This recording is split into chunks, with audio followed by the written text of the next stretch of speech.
You are now tuned in to Go Time Dolphins with Charlie Touche and Kadeem Simmons, the Miami Dolphins podcast that's for the fans and by the fans. Gotta make them lose their mind when it's your time. And it's show time. Going all out when it's go time. Go. I ain't wasting no time. Gotta make them lose their mind when it's show time. Cause it's your time. Lay it on the line when it's go time. Go. Don't waste no time. If there's ever a time to, I'm not going to say put a game behind you and look to the next one, it's probably going to be Miami Dolphins week 3 against Buffalo Bills. And it's just one of those things where I think this is the game, especially when we was looking at our preseason predictions, looking at how we're going to do, across the season, basically. This was definitely the game where it was like, I wouldn't say kind of make or break for this team, but we're definitely going to learn a lot about this team. And don't get me wrong, I'm still hyped about the Baltimore win. But this is when, in my personal opinion, like I said, it's let's see what Mike McDaniel's really got to say. For all of Brian Flores' pros and cons, he ended strongly against the Patriots, and obviously we knew we beat the Ravens last year. The Bills was the one team that he couldn't beat, and to paraphrase what friend of the podcast Mars Gaskin said, this is the game in which you kind of circle and go, we need to get a dub. But before we really delve into that, Miss Charlie Touche, how are you? It's a primetime episode for a primetime podcast. Shout out to Kadeem and DraftKings Jason and everybody else across the pond up late contributing to the GTD success. But hey, y'all know what time it is. It's Go Time Dolphins, the Miami Dolphins podcast that goes not only across the pond, but across the world. I'm your boy, Charlie Touche. I got my co-host, Kadeem Simmons, with me. It's always for the fans and by the fans. Funny stat. Myles Gaskin, friend of the podcast, has never defeated the Buffalo Bills. He's never beat the Buffalo Bills. So, it's interesting that we're here now. Yeah, you want to put the other game behind you. It's all about the team ahead of us and one game at a time, 1 week at a time, all that good stuff. But at the same time, I feel like we never had a chance to really figure out what we look like. The Patriots not a good. It's the week 1. Does anybody know what we look like yet? Does anybody know what they look like yet? Week 2 was the week to figure out what we look like. And I got to be honest with you, if we're just taking it as it's just that, we don't look that good on defense. If we're just taking week 2 as, okay, this is the real test, defense failed that test. So we still don't know, or maybe we do know what we look like. Maybe the defense isn't it, and the offense came back on some, we had a big comeback. So I don't know that this is the game to find out what you look like either, because now you're playing the Bills, and the Bills look like they're not going to take a L anytime soon this year. So I understand everybody's saying litmus test. Gauge it. This is a good gauge. Yeah, we get to compare ourselves to the best team in the league. In my opinion, the Bills are the best team in the league. We get to see where we level up to them, and that's cool. But I don't think this is a good game to figure out what the Dolphins look like. It's just a good game to figure out what we look like against the best team in the league.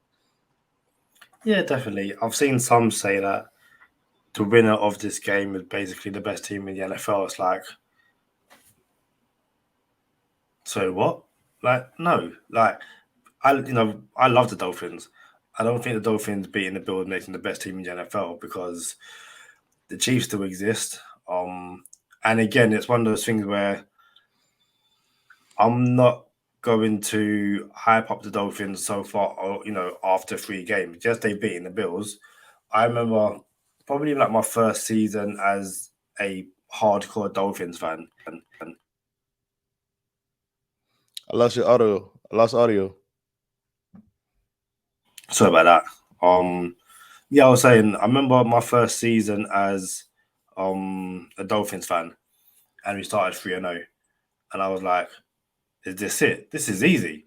This is like being a Man United fan in the '90s. All we do is win. Like, I've once again picked the best team, and obviously it kind of fell apart. And listen, you made an excellent point about this defense and what this defense is at the moment. And let's not kid ourselves. We said in the last episode, why has this defense basically regressed from where it finished last year? And is there not, or is they getting to a point where there's a genuine conversation to be had about, is this a defense which basically bullies average to bad quarterbacks? And I'm doing the thing with my hands again. So I'm doing hand movements and my hands, I need to get the hand up. But Ricky Bobby. yeah, pretty much. Yeah, is this a defense which bullies bad to average quarterbacks? Is this a defense where, when it comes up against anyone above average, it really struggles? I know you're not the biggest fan of Xavier Howard. Is Xavier Howard at a point where, and you said on our podcast, he's not a lockdown corner. He's a corner which basically makes plays. Is Xavier Howard going to come up against a Stephon Diggs who is just going to bully him, who is going to twist and turn him, inside out for 4 quarters? And I don't know. What do you make of this defense heading into this matchup? This defense, our defense. Yeah. So, bro, I'm so much not a fan of Xavier Howard that you said it was too close to. You almost said I'm like the biggest fan of Xavier Howard. That's your accent kind of missed a word in there. I want to be very clear. I'm not a fan of Xavier Howard. Yeah, he's cool. He's cool, but I don't think he is what everyone makes him out to be when it comes to coverage. I know he likes to ad-lib a lot, and then he'll leave his teammates out the jar, and then not even own it at the end of the game. Like, bro, own it at least that wasn't a play and you were just improvising, which the best people do improvise, the best players. So it's interesting because last year we went on a 7-game losing streak. And then we went on a 7-game winning streak. It's not like the defense was top notch during that 7-game losing streak and the offense just wet the bed and the defense was like, we need a better offense. Man, Kadeem, listen, this is a true story. There were Dolphin teams where Zach Thomas literally said, just give us 10 points. He said it in like a post when they're in the locker room with the microphone. He's like, we just need 10 points or 17 points. I can't even remember what he said. It was like, can we get 17 points? Just give us 17 points. And the Dolphins defense was like scoring every game. And that's it. I know people want to think that this is where this Dolphins defense is, but reality says it's not. We went on a 7-game losing streak last year. We went on a 7-game winning streak last year. That is the definition of average. Now, as far as the defense goes, the defense ended up 16th in the league. Also, average. So just go off the 2 games we had this year. Average. You know what I'm saying? Like, we had a good defensive game. We had a bad defensive game. So I'm not sold on this is the defense of 2020. I'm not on that, bro. Like, I don't believe that. So we got to find out. And again, I don't think this is the game to find out. But what are some of the keys to victory against the Bills, Kadeem? Dolphins' keys to victory against the Bills. I'd say one, and this can sound so cliche, don't get behind the sticks on offense. Don't get in situations where it's like 2nd and 20 and 3rd and 17. Yes, last week Tua done an excellent job of being in third and medium, third and long, and getting touchdowns and stuff like that. But how about we don't get into a situation where we constantly need Tua to score 6 touchdowns to win games? Um, I think the Dolphins need to contain Josh Allen. Last week I said this is going to be a Channing Tindall spy game. Tindall didn't make the game because I believe he had a slight injury. Someone needs to pay attention to Josh Allen at all times. I saw him in Monday Night Football, and there was a time where basically there was nothing on. He started going, so started scrambling, first down. If the Dolphins defense do a really good job of bracketing and clamping Stephon Diggs and whoever else is going to be on offense, they must make sure that Josh Allen does not use his legs to get a first down. It's like I said against the Ravens, and I probably said this last year against the Bills. Listen, if Josh Allen wants to go crazy and just sling it all game, fair enough. But just make sure we do not let Josh Allen scramble and pick up first downs. And I guess I'll end on this. Keep the game close heading into the fourth quarter, but score in the fourth quarter. The last 2 years, or the last 2 games we played the Bills, it's been close heading into the fourth quarter. The Dolphins defense had contained the Bills well enough to say, offense, go and do something. The first game, we didn't score a single point, is what it is. The second game, we just basically couldn't finish the game. The defense got gassed, the Bills won it. So for me, it's keep it close into the fourth quarter and then say to Tua, Jalen Waddle, and Tyreek Hill, do your thing. What about you? What do you reckon the key to victory will be? I think Agba and Jalen Phillips have to have a big game. The same way Tua broke out last game, we need a breakout game from Jalen Phillips. Like, oh, we forgot this man was a first-round pick. That's the type of game we need from Jalen Phillips. It would be ideal if it came right on time. Like, oh, yeah, this is it right here. So Jalen Phillips, this is the whole D-line. The D-line has to show up in this week. D-line has to show up. And it's funny because I think we should double team Diggs. Not only should we double team Diggs, I don't think Xavier Howard would allow us to double team Diggs. Like, the man improvises so much that he would mess up the double team. Like, oh no, I'm not double teaming nobody. Like, I don't need no help, right?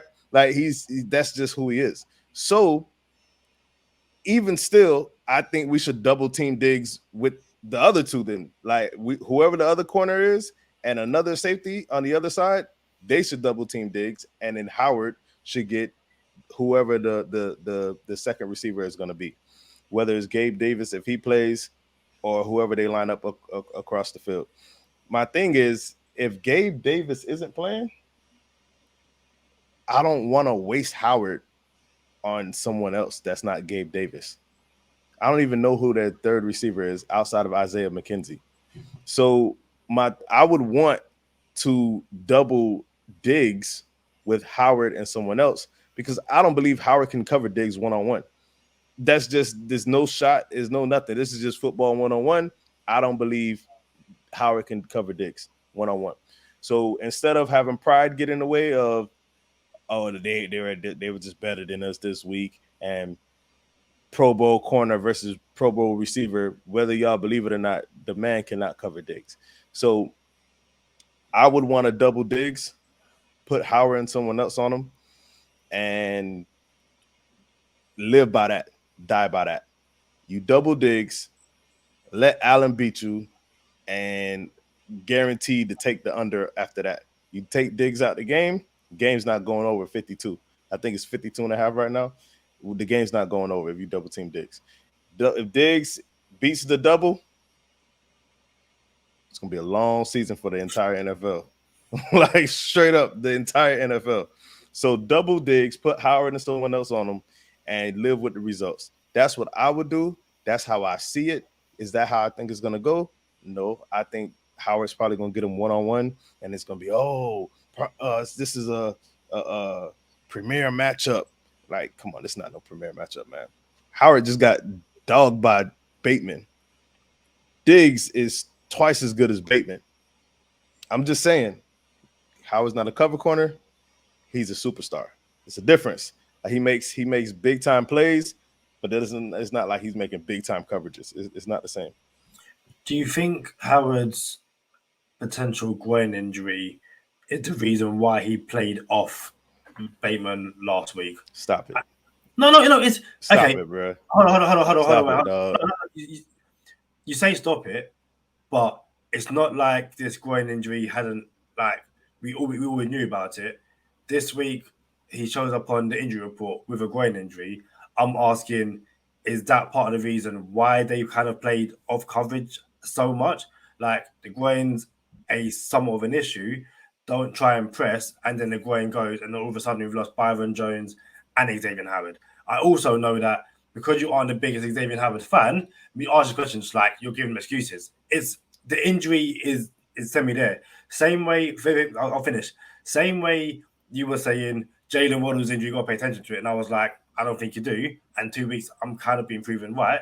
I can understand if you're like, this is just Xavier Howard trying to have some pride, basically. Kadeem, you know what the loser's limp is? It sounds fairly simple, but explain it anyway. No. This is not an act, Simone. But let me ask Kadeem, like, what do you think the loser's limp is? If you had to guess what the loser's limp was. It's you. I'll add some extra context, but like, you've talked trash for ages. I've gone to do this, I'm going to do that. And then you play the game, you get slapped up and down the field just. And then you're like, actually, do you know what? Yeah, I had this shoulder injury and I couldn't really get my shot off. Like, the shot wasn't shooting because of the shoulder injury. And also my hamstring. So as I was sprinting, like, the hamstring was there. But like, if I was fully fit, I would have got you. Just know that, I'm gonna assume it's that. That's a version of the loser's limp. And you don't have to have all the trash talk, but that's still a version of the loser's limp. But in definition, the loser's limp is you're getting beat down in the game. You came in healthy. You're losing by whatever, 30, 100, 40, 50, whatever. You're getting beat down. And you start limping. Like, I think I'm hurt. Like, bruh, you not hurt. Your ego is hurt. You're losing by 40. You're not hurt. This is the loser's limp. You know what I'm saying? Like, get me off the field. You kind of quit. You know what I'm saying? Or the loser's limp is you got bombed bad and you start limping like, oh, I'm hurt. Or another one. You see this all the time with receivers. A bad drop pass or a fumble. And then they come up limping or holding something. Bro, that's the loser's limp. It's okay to take an L and keep it moving. Like, they'll tell you this all the time in Optimist football and Little League and high school and growing up. The corner, the DBs have to have the shortest memory, then quarterbacks, then kickers. Just forget about the last play.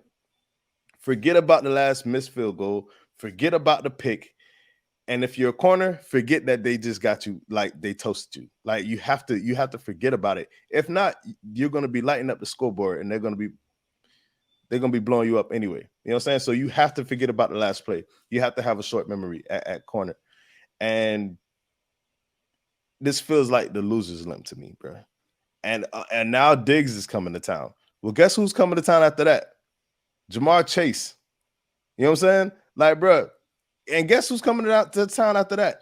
Garrett Wilson and Elijah Moore. Them boys ain't easy covers. The Jets are trash, but those aren't easy covers. You know what I'm saying? These boys is getting younger out here. Younger and better. So, nah, man. You got paid $16 million a year for a reason, bro. I wouldn't have paid them, but you get the bag, bro. We don't have time for the loser's limp. Take the L, chalk it up, make the pick six next time, and it'll erase everything that we seen earlier. You know what I'm saying? So that's how I feel about the situation. But again, I'm kind of glad he didn't get that pick six. Because then everybody would say, "Oh, the defense brought us back." Oh, X did it. It wasn't Tua. They would have had a reason to say, "Oh, this wasn't on Tua." So that's what I think needs to happen. I think we need to cover Diggs. The D line needs to show up. Let Josh Allen attempt to beat us. He's gonna have to have 130 yards rushing to beat us and 2 scoring touchdowns on the feet, Josh Allen, in order to beat us this week. Offensively,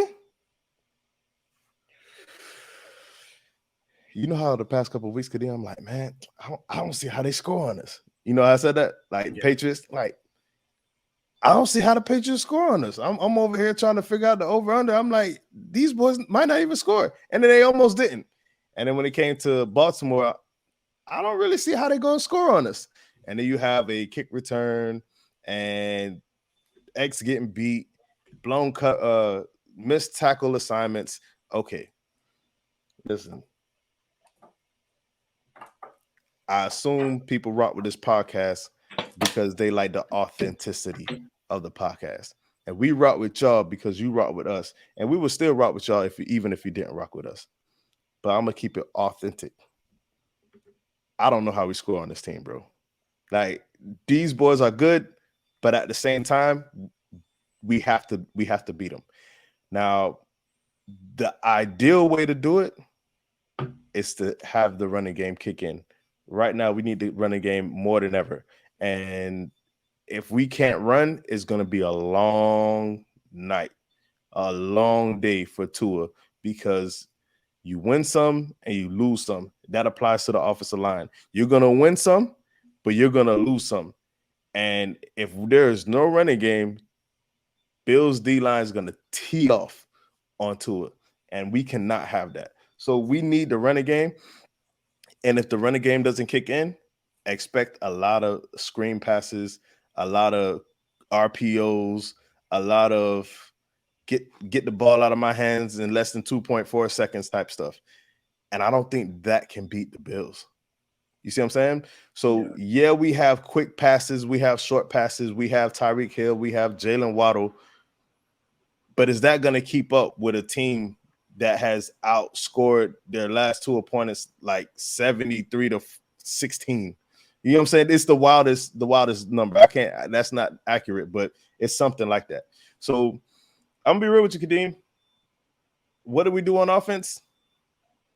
Hopefully we run the ball. If not, hopefully we get Josh Allen to turn the ball over a little bit. He's prone to making silly mistakes. He's prone to making foolish errors. Like, bro, what are you doing? So if we could force him into a couple foolish turnovers, it could keep us in the game. It'll be a drawn out battles. Like, boy, this is ugly, and that's how we're gonna have to make it. Because then they have to keep up with our receivers. Like, who wants to run around and chase? Bro, I got a nephew, bro. Like, I don't want to chase this man all day. You feel me? He's small, he's fast, he's quick. I can't keep up with him. And that's the same thing with our receivers. Like, they're fast, they're quick, they're talented, and no one in the league is going to be able to keep up with them for 60 minutes. So if we could make it ugly, if we could slow the game down, if we could bring the possessions down instead of every team having 68 snaps, we have a chance. I'm pretty sure Josh McDaniel knows that, and we're gonna find out, man. Mike McDaniel, my bad. Mike McDaniel, my bad, bro. My bad. It's cool. I'm pretty sure Mike McDaniel knows that. It didn't sound right, bro. Like, what is that? I was like, it didn't feel right, bro. Like, my bad, man. I talked about what had to happen on offense and defense. What you think needs to happen on offense?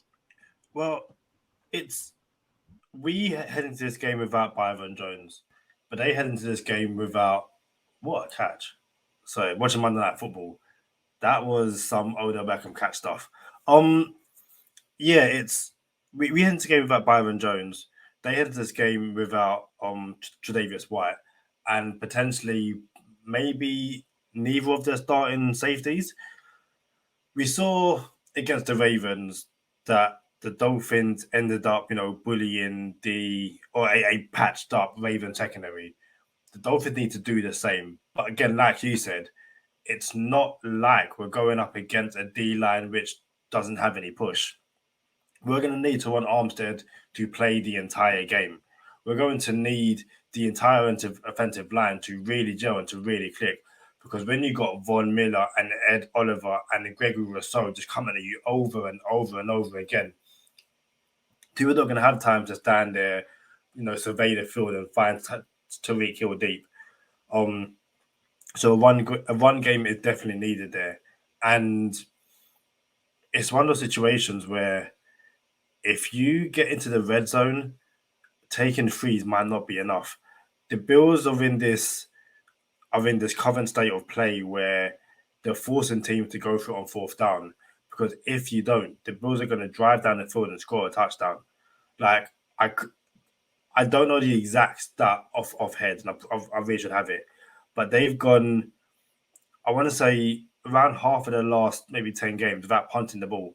Like, they've just been dominant. And I think they kind of pushed back on what you said about Josh Allen. I think maybe even last season we were saying that, okay, Josh Allen has these errant moments where it's like he's still got a boneheadedness in him. At the moment, he doesn't seem to be playing with that anymore. Yes, he's not making Madden perfect throws, snap after snap after snap. But those throws was like, dude, what are you doing? Why have you thrown it 30 yards downfield when there's no one even there? Or I can see you trying to hit digs over the top, but your arm was too powerful. At the moment, it's just everything's just clicking for him and clicking for that entire team.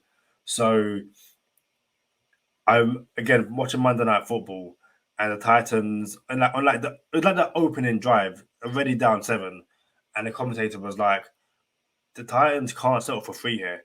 They need to go for a 4th and 1, and they did. They scored a touchdown. That's what I feel. I fear that's where the Dolphins are. It's like, driving down the field and setting it for 3s. Some week that's going to be fine. This week it might not be because the Bills are just scoring touchdowns. However, I say all that to say this. At the moment, there's something about the Bills which when they play Miami, to be brutally honest, they play down to our level. And that's what we need this game to be. Like, I'm sure the same is said in American sports. I know a lot in UK sports, especially soccer, which I cover extensively for work. They have this saying, and it could be a whole, world saying, but form goes out the window when it comes to derbies. When you've got these Manchester derbies, Man United v Man City, or, Tottenham Hotspur v West Ham, 2 hardcore, London teams. It don't matter if you've had a 20-game winning streak. That goes out the window because derbies are different. And I think at the moment, the Bills and the Dolphins game, form goes out the window. It's dirty, it's ugly. Neither team can move the ball. And that's why I said earlier, my keys to victories, keep it close. Going into the 4th quarter, if it's a game, I believe the Dolphins can come out the other side and win it. And especially when, at the moment, Josh Allen is basically praising Tua, saying that he's playing really, really well. And that, if anything, you need to respect this Dolphins team. Don't make it get to a point where the 4th quarter starts and Josh Allen's there going, I'm meant to respect this. These guys have 3 points on us and we've got 30 points. Don't have it that. Have it a 1-score game. Even if the Dolphins are down 1 score heading to the 4th quarter, we've seen them overturn a 21-point deficit. 7 points for this team shouldn't be difficult. Bro, what is a derby? It'd be the equivalent of the Jets v the Giants. 2 teams from the same area playing. So it's different to a rivalry because a rivalry can be 2 teams from anywhere, but they're drawn together due to historical success or just 2 fan bases hating each other. But a derby is these guys live in the same city, the same state, I guess, and these guys hate each other. So I guess I don't think American sports really has derbies like that. But yeah, in soccer in the UK, You've got, Man United v Man City, Arsenal v Tottenham, Liverpool, Everton. If you're not a soccer fan, I'm just naming basically cities to you. And the NFL equivalent would basically be, the Jets v the Giants. I guess the Jets v Buffalo, because they're both New York teams, if I'm correct. Yep. Yeah. I guess, Miami v the Jags and Miami v the Bucks but then it's also like I don't think they kind of qualify as derbies, but yeah. But Matt Stafford had 240 yards passing on the Bills. 240 yards passing. Who the Bills play after that? Titans. Ryan Tannehill had like 120 yards, maybe close to it, something like that. It was like 140, maybe. It's the third week. There's a prop, and we'll get to it in easy money. There's a prop for Tua over or under 258 and a half. And I was close to saying he's going to go over 258 and a half. But I just didn't know if it was going to be a lot of like opportunities or because we're getting smacked around and they're just garbage time stats. Justin Herbert stats, if I might. But so I don't know, man. I guess we got to get into easy money here in a little bit, and we'll figure out what I'm gonna go with. You got something else before we go into no huddle, Kadeem? Yeah. I said heading into Tua's second season, and I guess heading into his first season as well. Me personally, Kadeem Simmons, this guy right here, Kadeem Simmons. I have zero issue if Tua's stat line at the end of the game is 150 yards, 2 touchdowns, and the Dolphins win. Do not care. I never needed him to go 300-400 yards for 4 or 5 touchdowns. Didn't need it. And when you told me that over-under line, I am completely fine with Tua going under if it means the Dolphins have pounded the rock and, forced the Bills to respect the run game. This is the week where we don't really have those runners, but, Raheem Mostert, Chase Edmonds, and if, Mars Fender Podcast, Mars Gaskin plays, you guys lean on a man. This week, lean on a man. Matt Milano, Tremaine Edmonds, I don't care who it is. You see a Bills guy in front of you, lower your pad, hit them, leave them in the dirt. As Javon Holland said when Tua trucked Michael Carter, let's go! Let's go. I probably should quiet down. It's like 2 a.m. I'm making noise like my whole house is sleeping right now. But do you know what I mean? It's one of those things where I can't remember which media expert / pundit, whatever Americans call them, said, if anything, this power Bills defense probably doesn't want to get into a zone run scheme or run into a zone run scheme basically. And there were some plays against the Ravens where the blocks lined up perfectly. But the offensive line had wide open holes. And that's what the Dolphins need to utilize against the Bills. As Von Miller's crashing down, as Ed Oliver's crashing down, use that power to just basically lean them out of the way and just create wide open holes. But yeah, I said it previously, I'm not scared of the Bills, but I respect them enough to know, like you said, how and where we're going to score. And that's where Mike McDaniel is going to really show once again why he's one of the best up-and-coming coaches in the NFL. Ooh, let's get into no huddle.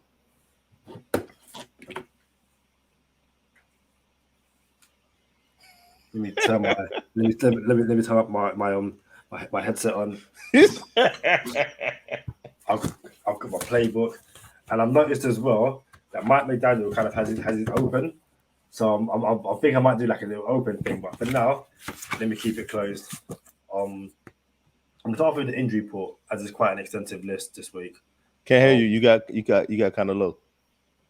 Is it still low? I don't know. Maybe it's me, but I feel like the mic. Maybe I don't know. Maybe you're blocking. There we go. How's this? Okay, very good, Junior Grasshopper. Let me maybe mix things up. So, as I lead the Dolphins injury report, of course. So, as of Thursday, the Dolphins have. Oh, no, do you know what? I can't do this. There's too many things to hold, too many things to look at. We have to just go with it for now. So, Dolphins have on Thursday, Teron Armstead, Stephen Carter, and Hunter Long, all non-participants in training on Thursday. Raekwon Davis, Xavier Howard, and Cedric Wilson were all limited. Tanner Connor, Alec Ingold, Channing Tinder were all full.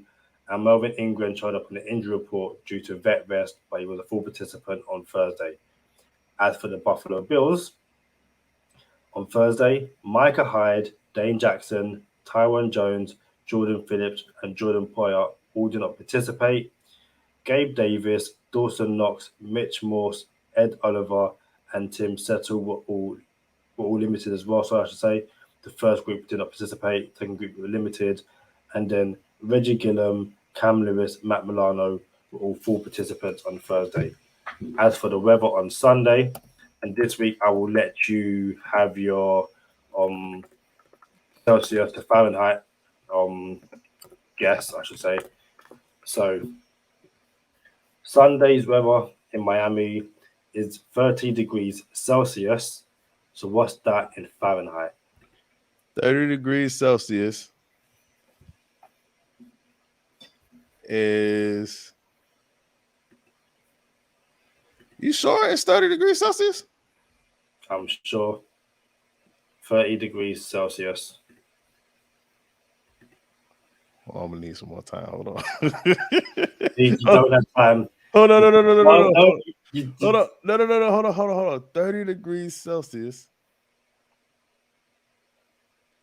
Yo, you sure it's 30 degrees Celsius? I'm looking at 30 degrees Celsius. Yes. That's not that hot, bro.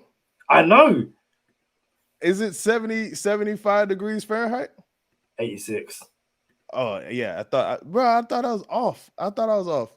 But 86? Hold on. Wait. Let's see how I got this mixed up. Well, go ahead. My bad. Go ahead. Continue on. Let me process how I messed that up. Go ahead. Yeah. It's basically saying scattered thunderstorms on Sunday. So doing a raincoat, it could be raining, it could be one of those weathers where it's just like, yeah. I know where I messed up. I blew it, bro. That was my time to shine, bro.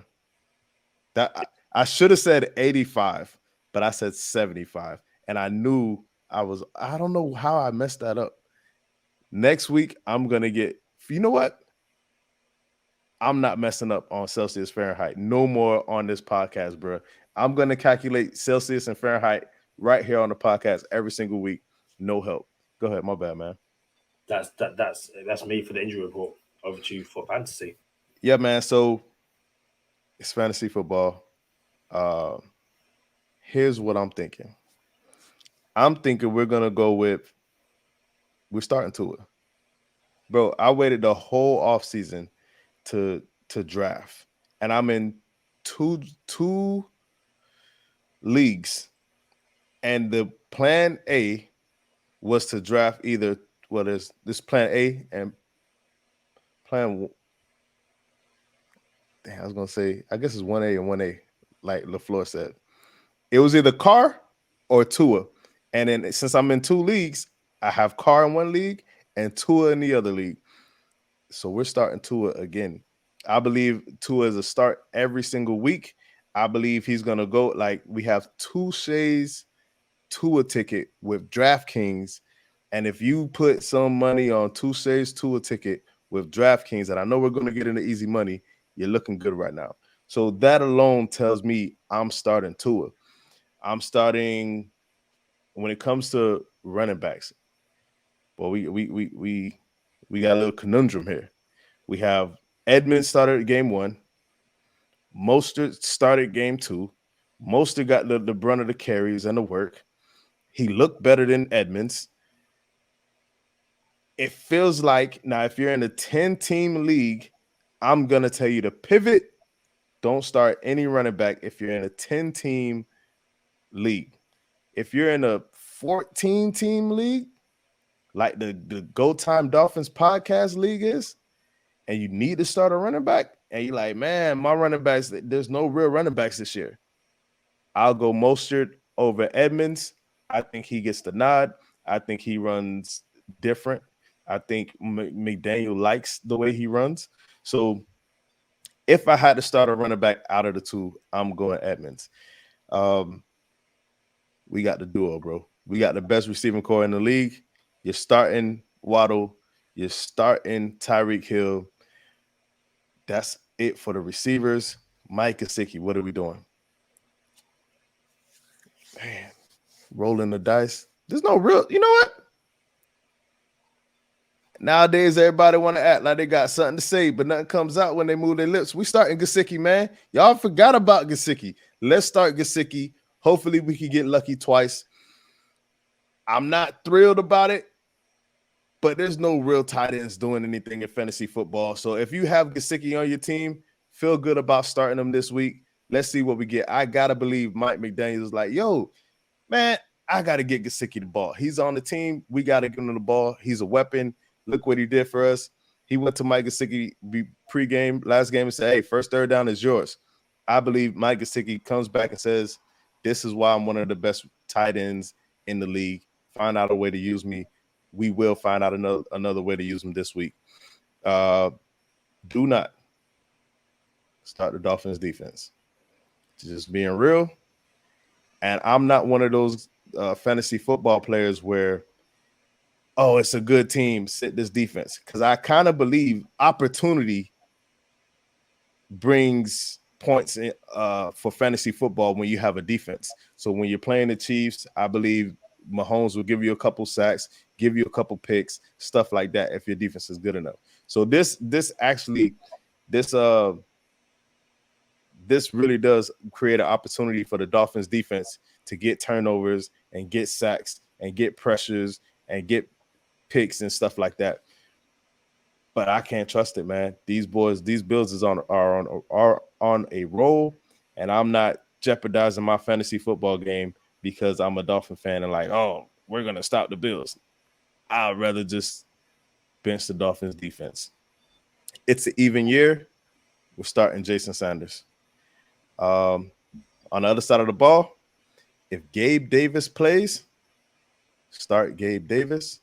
Start Stephon Diggs. If I got to tell you to start him, I don't know what rock you're just now crawling out from under.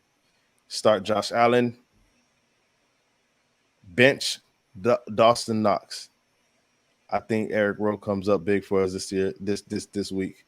And if it's up to me and we double Stephon Diggs, then you're going to want to start Dawson Knox. But we won't know. So for the sake of this and no huddle, we're going to bench Dawson Knox. And you're going to start the Bills defense because I don't think our O-line is good enough to stop their D-line. And I think they're going to have over 2.5 sacks, unfortunately. So don't start any of their running backs, though. I like it. That's all I got for no huddle. I need one of those trays with like the little Gatorade cups. I'm just like sipping the Gatorade. Like, because the thing is, as I'm not a player, I can't have like the Gatorade bottle squeezed in my mouth and stuff like that. I just need some. I got one of those. I'm gonna start bringing it on the podcast. Like I had the idea of like, you know what? Like I have one. I'm gonna start bringing it on the podcast. I need like Simone or someone to like you see like an arm just like come off screen and like squeeze it, but it's gonna be messy and all that kind of stuff. And the thing is that we don't even have Gatorade over here like that. We have something called Powerade, and Lucozade. So Luca like, what? Lucozade.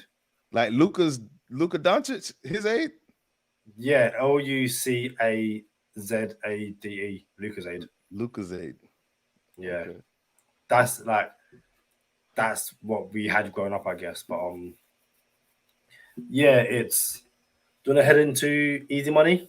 Yeah, let's get into easy money. So DraftKings Jason may not be ready for the primetime podcast. I'm gonna be real with you. You know, we do primetime things over here for primetime episodes. That's what I wanted to say. He might not be ready for primetime episodes, but you know, if he catches us, he catches us. Kadeem, we're 0-2 when it comes to Alec Ingold prop bet. So for everyone who tuned in at the beginning of the season, Alec Ingold is plus 1,300 for anytime touchdown. What an anytime touchdown is, this player scores a touchdown at any time during the game, we cash out. So I told you guys I'm gonna bet $100 every single week on Alec Ingold anytime touchdown prop, and I haven't cashed out yet. I'm down $100 on Alec Ingold anytime bet. But there are other prop bets that we could take. There's some good ones. We had plenty go off last week. I think everyone who put any type of prop bet down, almost any type of prop bet down on Miami last week, you probably cashed out. So DraftKings, Jason told you to take the Dolphins money line last week, cashed out. Touche's Tua ticket is looking real good right now. For everyone who doesn't know what Touche's Tua ticket is, DraftKings Jason came on this podcast and made a bet, put it in on DraftKings for us. It was up at the beginning of the season. I just named it the Touche's Tua ticket, and I wanted 3,800 yards passing, over 3,800 yards passing for Tua, over 25 touchdowns for Tua, and the Dolphins go over 10.5 wins this season. And we're looking good, y'all. So if anybody got down on Touche's Tua ticket, we're looking really, really, really good. So this week, before I tell you what my easy money bet of the week is, Kadeem, what do you see? What do you see the outcome of the game, the score of the game? Who wins and what's the score?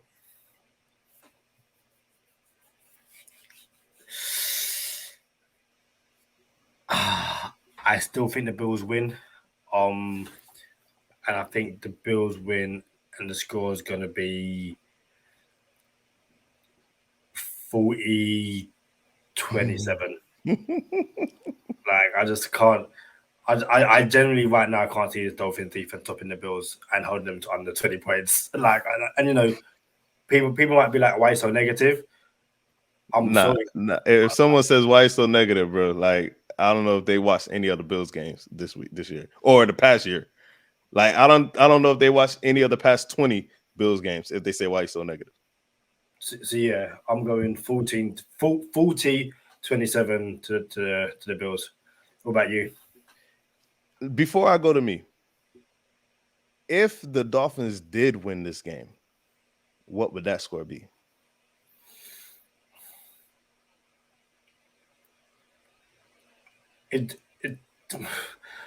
I can see that score being something like 30, 23, 24. But again, it'll be kind of like the Bills will be driving down the field to try and at least tie the game or win. Right. And then the thing is, the reason I said the Bills will be driving down the field and not the Dolphins getting a walk-off touchdown for a second week in a row, I can just imagine the Bills will be knocking on the door, you know, Dolphins, 2 drives in the field, touchdown, or even a field goal, saying the Bills, you know, go and do it. And, you know, Xavier Howard this week said that he's not dropping another pick six. This is the week to not drop a pick six. And, you know, but basically, I want to start the Bills review game going, Charlie, you owe Xavier Howard an apology. And if I can say that, that means the Dolphins have won, Xavier Howard has made a play, and I'll be happy. Even better, I want to, at some point on Sunday, or even start the Bills review, just going X, bomb, bomb, bomb, bomb, X. And again, if that happens, the Dolphins have made a play. David Howard made a play, and the Dolphins have hopefully won. I hope we start the podcast like that. But my easy money bet of the week, I thought about Tua going over 258.5 passing yards. And I'm like, man, I can see a lot of Justin Herbert garbage time or trailing yardage, because Kadeem called me out and said, oh, these are not garbage time. If he's losing by whatever, he's still coming back. All right, they're not garbage time, but he's. That wasn't me. Yes, it was you. Like you, bro. It was when Sherrod Steve was on the podcast. Bro, let me get my easy money pick. That's not a knock though. That wasn't a shot at you. That was you correcting me. So it's not garbage time. He's just trailing all the time, and he never wins. Well, I don't want to say never wins, but he doesn't win those games. He just puts up numbers, and they always take that L. But I'm not taking Tua 258.5. This is the easy money bet of the week. We're going Tua over 1.5 touchdown passes. I like it. We're 2-0 with Touche's easy money bet of the week. Let's make it 3-0. And score of the game and who wins? I'm going to say the score is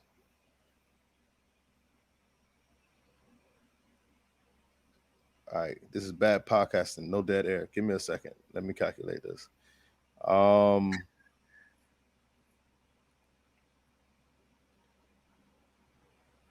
This is really bad podcast. Hold on.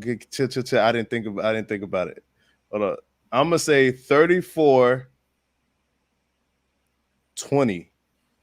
Buffalo.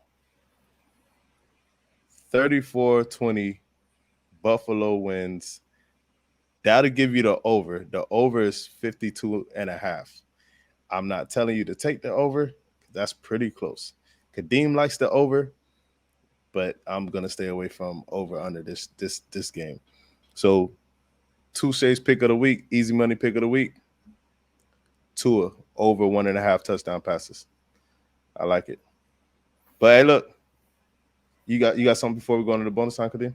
Well, I was just gonna say, you asked me, so I'll ask you. If you have the Dolphins winning, what would the score be? If the Dolphins win, the score would be. So you have to think, would it be a shootout? We going over 30 apiece? And Tua putting up 400 yards again, 3 touchdowns. Josh Allen doing Josh Allen things. Then he'll do like an erroneous drop back and fumble the ball, trying to stay up. Defense will have a touchdown because they're scoop and score. If the Dolphins win, it'll be 27-24. And the Bills will have the ball last, trying to end this. And we're going to be holding on for dear life if the Dolphins win. Yeah. Hey, we appreciate y'all rocking with us, man. Y'all come on over to bonus time. We keep it real over here, man. Authenticity. Gotta have it. Y'all know what time it is. Stay positive. Test negative. For Kadeem Simmons, I'm Charlie Touche. Thank you for tuning in this time. Make sure you catch us next time on Go Time. Already. Lose their mind when it's your time. And it's showtime. Going all out when it's go time. I ain't wasting no time. Gotta make them lose their mind when it's showtime. Cause it's your time. Lay it on the line when it's go time. Don't waste no time. Gotta make them lose their mind when it's your time. And it's showtime.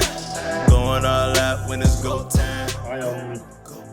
Bit of a semi-personal question, but I've noticed how you like to match your glasses with something you're wearing. I'm sorry if I haven't noticed it sooner, but I've noticed it now. So Where do you get your glasses from? I understand if you're that kind of guy, like, I ain't trying to tell you, this is my style. This is what I do. But it's a cool thing. And, I want to shout out and let you know, dust your shoulders off, as you do. I don't know if I try to match it what I'm wearing, but I do like the colorway to vibe. You know what I'm saying? So like some feng shui in there, like you know what I'm saying. I don't know if it's got a match like bam something like that, but it's just a vibe. And where do I get them from?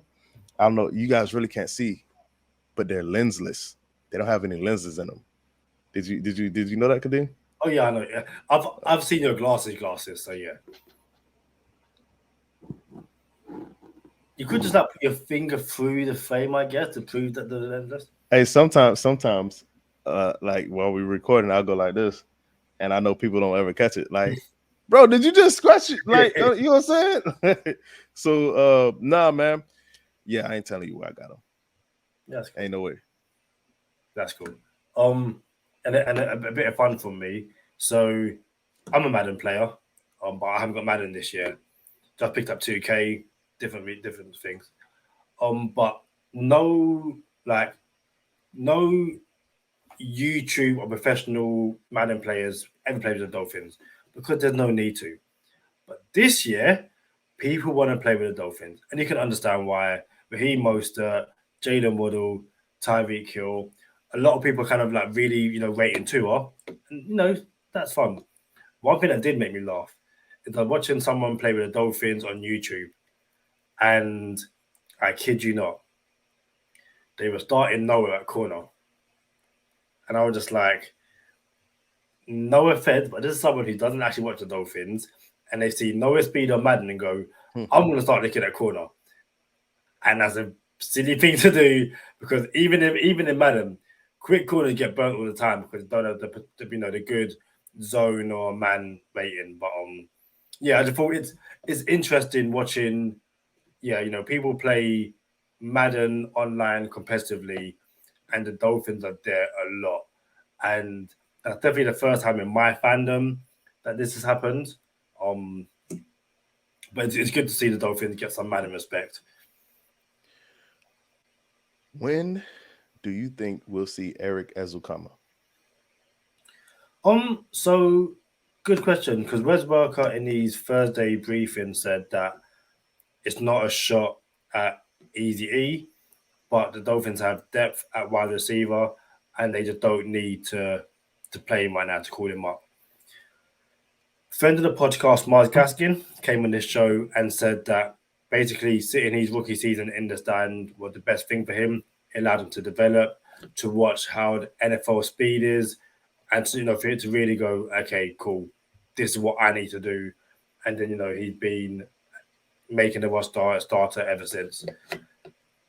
The Dolphins tend to carry 5 wide receivers on game day, and essentially Mike Gesicki is wide receiver number 6 or number 5, depending on how you really want to see it. Even with Cedric Wilson's injury, I don't think the Dolphins call up Eric Ezukama. I think that they really are happy to have him as a sit and hold option. You're not going to put him on the practice squad because someone's going to nab him, but have him around and stuff like that. And I think it's one of those situations where Wes Welker saying that the Dolphins have depth at wide receiver basically means I don't think we see him until the second half of the season, and I just don't think he's needed. I think even if he's having excellent training sessions, you still got to think who he has to beat to make that 53-man roster. And I just think that if I don't see him until week 9, 10, 11, I'm really okay with it. But how about you? Bro, I think Trent Sherfield is one of the most underrated receivers on this football team. If you've seen the touchdown that Waddle made, the first touchdown on the screen on the yard, like inside the 5-yard line, it was Trent Sherfield's block that made that happen. Dude is a dude. And he's not a special teams guy that's just, he's 5th on the roster or 4th on the roster and supposed to play special teams. He's an actual receiver, and I think he's the most underrated we have on the team. Not only that, I cannot wait for this dude to get more touches. That being said, I'm not sure Eric Ezukanma could block. Mike McDaniel, and no one was taking shots at Eazy-E, but Mike McDaniel did say, it's the more you can do, and he has time to develop, and we like him a lot, but you have to be more than just a receiver, basically is what Mike McDaniel said. So I thought at first it was, he wants them to play special teams. You know what I'm saying? But then I thought, I never thought Eric Ezukanma was going to go on punt cover and make tackles. I never thought that was the deal. So I had to start thinking, I'm like, man, I don't think it's special teams. And then I started thinking, well, maybe he's not that good at blocking, and receivers have to be able to block on this team. And if you look at like the receivers on our team, Craycraft 400 and Trent Sherfield, they know their stuff. They came with McDaniel from San Fran. They block. They do everything that they need to do. So I don't know why we haven't seen Eric Ezukanma. And we hope for availability and health, and everyone is good. But at the same time, I really can't wait to see him. I hope we do see him, but